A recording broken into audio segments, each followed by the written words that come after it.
Theresa May, la première ministre britannique, représente le symbole du Brexit.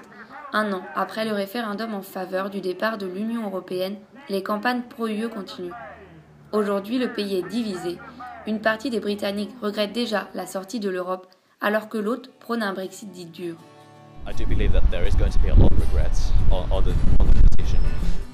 Ce nouveau départ reste flou. Leur tour n'est pour l'instant pas beaucoup de changements réels. Mais les jeunes Anglais comptent avertir les autres nations européennes. I really hope that the EU can learn from this referendum that we had, because there is dissatisfaction, and not only in Britain.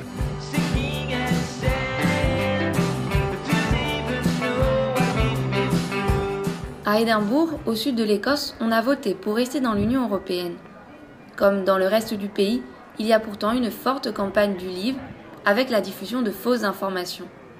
Les réalités des politiques européennes ont été détournées, comme l'exemple de ce bus rouge britannique qui, lors de la campagne, expliquait à ses citoyens qu'il reversait 350 millions d'euros par semaine à l'Union, mais qu'il n'en bénéficiait pas ou très peu en retour.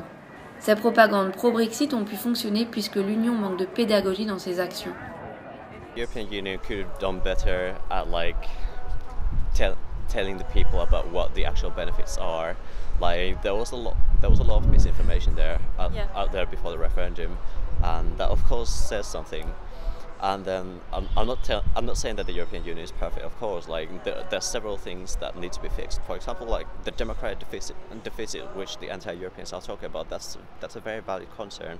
L'une des autres causes du Brexit, c'est le décalage des générations. Les jeunes ont majoritairement voté pour rester dans l'UE, mais se sont également fortement abstenus. It's a strong pattern that older people were more likely to want to leave younger people. I think 75% of people under 30 voted to remain. So there's sort of two levels here. The one is that everybody thinks that their young days are the best. So older people, they have memories of when they were younger, and they think things were better. Actually, the world has changed. So it's not like, it can never be like it was when my dad was 20, you know. That time is in the past. Pour l'instant, la situation n'a pas réellement changé au Royaume-Uni. La séparation avec l'UE pourrait permettre au pays de réaliser de nouveaux accords. David Davis, négociateur britannique du Brexit, l'a déjà annoncé. Il souhaite travailler davantage avec la Chine, l'Australie et les États-Unis. Des accords pas forcément au goût de tous. I feel like we kind of as Britain really wants to be with America.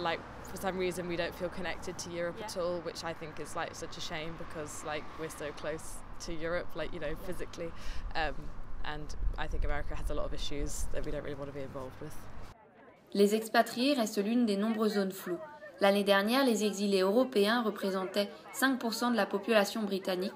Leur situation ainsi que celle des Anglais de l'étranger reste confuse et inquiète.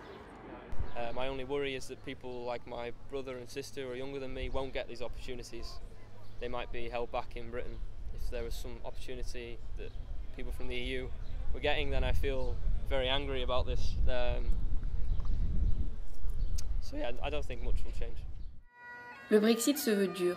Les jeunes appréhendent de perdre leur mobilité au sein de l'Europe, si importante pour eux. Alors, certains cherchent un passeport irlandais. À Londres et en Écosse, la question de l'indépendance devient de plus en plus vive. Des référendums ont déjà été proposés, pendant que Bruxelles discute du prix de la sortie de l'Union, 60 milliards d'euros. Un Brexit qui ne va finalement pas être aussi simple que prévu.